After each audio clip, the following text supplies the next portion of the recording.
महाराष्ट्र की राजनीति में दल बदल का सिलसिला आम है।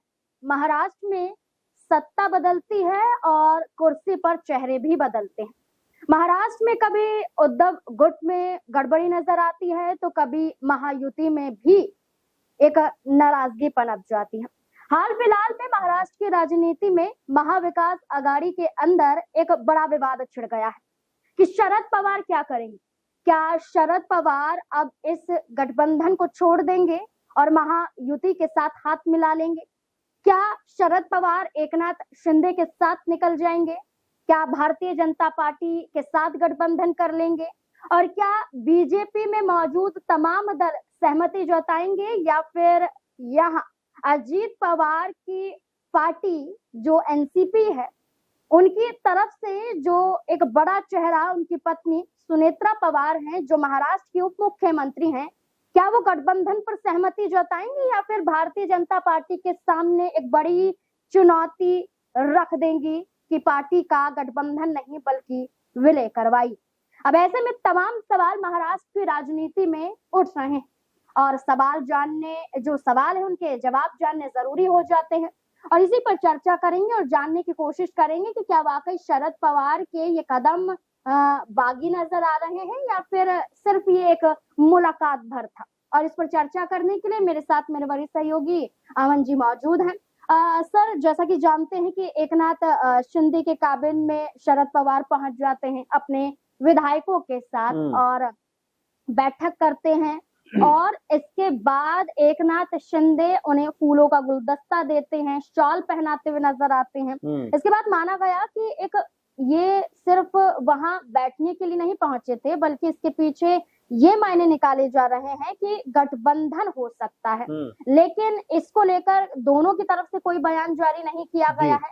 लेकिन क्या लगता है, क्योंकि शरद पवार भी चुप हैं, एकनाथ शिंदे भी चुप हैं, विधायक ये कहते हैं कि शरद पवार को ज्यादा चलने में दिक्कत होती है इसलिए सबसे पास सिर्फ एकनाथ शिंदे का कैबिन था इसलिए वो वहां पहुंच गए और अपने विधायकों के साथ मीटिंग कर रहे थे।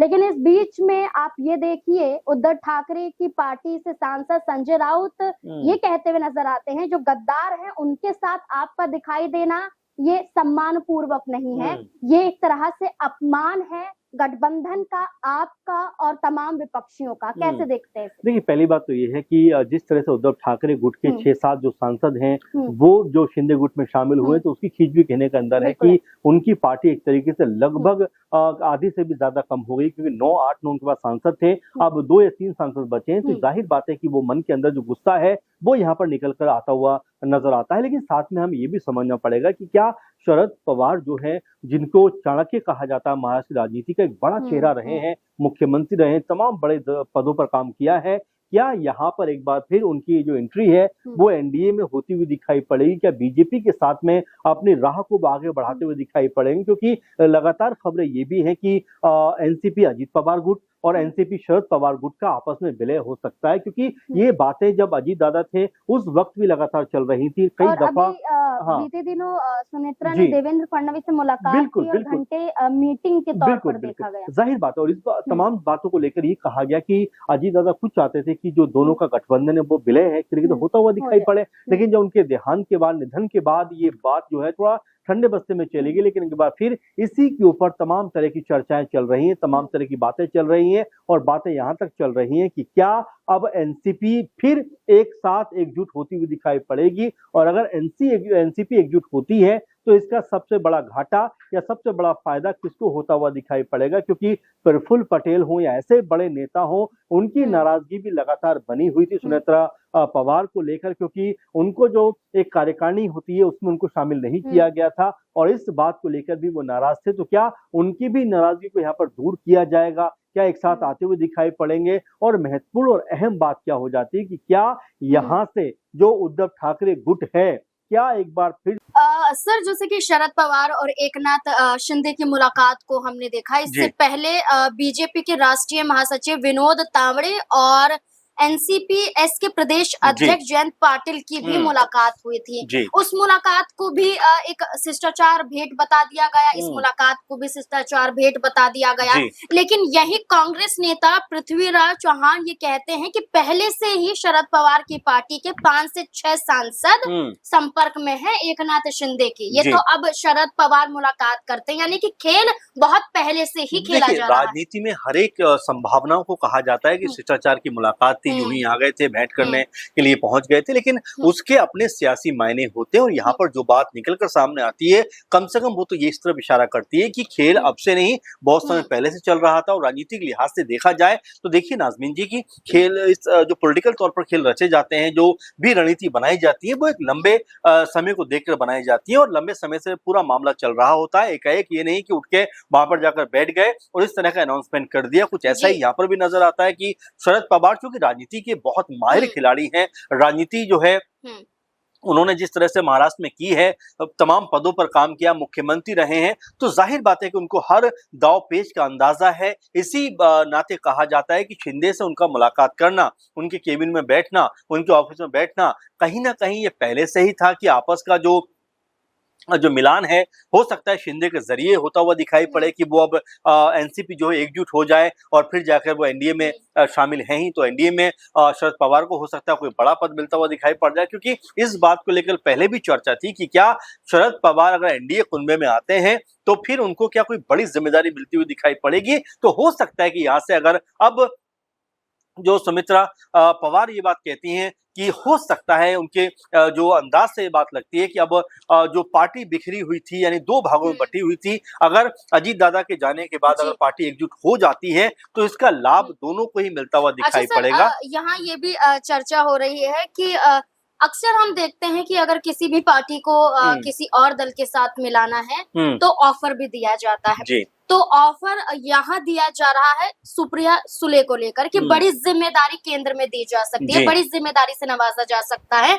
और यही ऑफर देते हुए कहा जा रहा है कि और भी शरद पवार की पार्टी से बड़े चेहरे होंगे, उन्हें भी बड़ी जिम्मेदारी दी जाएगी। तो क्या लगता है कि अगर यहाँ मौका मिल रहा है तो शरद पवार यहाँ चौका मारते हुए देखिए जाहिर बात है, और ये हम लगातार देखते रहे हैं, राजनीति का यही अब जो है मिजाज हो गया है कि जहां पर आपको सत्ता का सुख मिलता है, आप तमाम वायदे इरादे छोड़कर उस तरफ जाते हुए नजर आते हैं। रामदास अठावले का आपको कथन याद होगा, उन्होंने ये कहा था बाकायदा संसद के अंदर कि उनको पता था कि हवा जो है कांग्रेस पार्टी की तरफ नहीं, बीजेपी की तरफ है, इसीलिए कांग्रेस छोड़कर मैं बीजेपी में आकर शामिल हो गया। तो यही अब रह गया है कुल मिला जुलाकर जो मतलब राजनीति का, कि जहां भी आपका हित आपको साधना है, और देखिए विचारधारा की जो चीजें हैं वो बहुत पीछे छूट चुकी, उनका अब कोई लेना देना रहा नहीं राजनीति में। क्योंकि तमाम बड़े बड़े बातें करने वाले, तमाम बड़े बड़े बयान देने वाले, चाहे सयानी घोष हो, राघव चड्डा हो, इस तरह के बड़े बड़े लोग जब मंचों से खड़े होकर इस तरह की बातें करते हैं कि किसी भी कीमत पर बीजेपी के अंदर शामिल नहीं होंगे, पता चलता है कि वही सबसे पहले जाकर बीजेपी में या समर्थित दलों में जाकर शामिल हो गए। तो मिला जुलाकर कहा जा सकता है कि देखिए राजनीति जो है वो संभावना का पूरा तरह गेम बन गई, जहां पर भी आपको संभावना दिखाई देती है, आपका जो रुख है उस तरफ जाता हुआ दिखाई पड़ जाता है। सर क्या लगता है उद्धव ठाकरे की पार्टी पूरी तरह से बिखरती हुई दिखाई दे रही है? क्योंकि जहां शुरुआत में कहा गया कि उनके लगभग 6 सांसद एकनाथ शिंदे की पार्टी में शामिल हो जाते हैं, इसके बाद अब ये पार्षदों को लेकर कहा जा रहा है कि वो भी बगावत कर सकते हैं, इसलिए मातोश्री में एक बैठक बुलाई जाती है इनकी, और विधायकों की भी बैठक बुलाई जाती है, और इस बैठक की अध्यक्षता आदित्य ठाकरे करते हुए नजर आते हैं। क्या लगता है कि उद्धव ठाकरे सबसे ज्यादा कमजोर दिखाई दे रहे हैं? देखिए अगर हम शुरुआत से देखें, जब जो शिवसेना एक थी उस समय शिंदे ने जब अलग गुट बनाया, तब भी ये लगा कि क्या यहाँ पर उद्धव ठाकरे की पार्टी अब बहुत कमजोर हो गई, क्योंकि नाम भी चला गया, सिंबल भी चला गया, लोग भी चले गए। उसके बाद में भी वो गठजोड़ बनाते हैं और लोकसभा में अच्छा खासा प्रदर्शन भी करते हैं, 8-9 सीटें उनके पास आती है, लेकिन विधानसभा आते आते फिर एक बार उनकी कमजोरी सामने आ जाती है कि महज 18-19 सीटों के ऊपर या इस तरह के आंकड़ों के ऊपर उनकी जो पार्टी वो सिमट जाती है। तो मिला जुला कर देखा जा सकता है कि अगर मान लीजिए 19-20 सीटें आपके पास आई भी, और अगर वो भी अब बगावत के मूड में दिखाई पड़ते हैं, आपके पार्षद भी बगावत के मूड में दिखाई पड़ते हैं, और जो 8-9 आपके पास सांसद थे उसमें से 6-7 जो हैं वो उस तरफ जाते हुए नजर आते हैं, तो बिल्कुल इसमें कोई दोहराई की बात भी नहीं है कि उद्धव ठाकरे की पार्टी अब एक ऐसे मोड़ पे खड़ी है जहां पर उनके लिए खुद को बचाना एक बहुत बड़ी चुनौती है। क्योंकि आप देख रहे हैं कि रफ्ता रफ्ता उनकी पार्टी से लगातार लोग कम होते चले जा रहे हैं, चाहे सांसदों की बात करें, विधायकों की बात करें, पार्षदों की बात करें, उनकी पार्टी कमजोर पड़ रही है और छोटी होती चली जा रही है। वहीं शिंदे गुट की बात करें तो ना सिर्फ मजबूत हो रहे हैं बल्कि तमाम जो लोग उद्धव ठाकरे गुट के हैं वो भी जाकर उनमें शामिल हो रहे हैं और इसी बात को लेकर तमाम तरह की बयानबाजी भी हुई थी कि अगर आपके अंदर इतनी हिम्मत है, आपके अंदर इतना ही अगर जो लोकप्रियता है तो आप जाइए चुनाव में जाकर लड़िए, जीतिए, फिर जाकर आप शामिल हो जाइए। यानी कि एक तरीके से उद्धव ठाकरे गुट ने ये कहने का प्रयास किया कि लोगों ने जो गद्दारी की है उसका सिला जनता उनको देगी।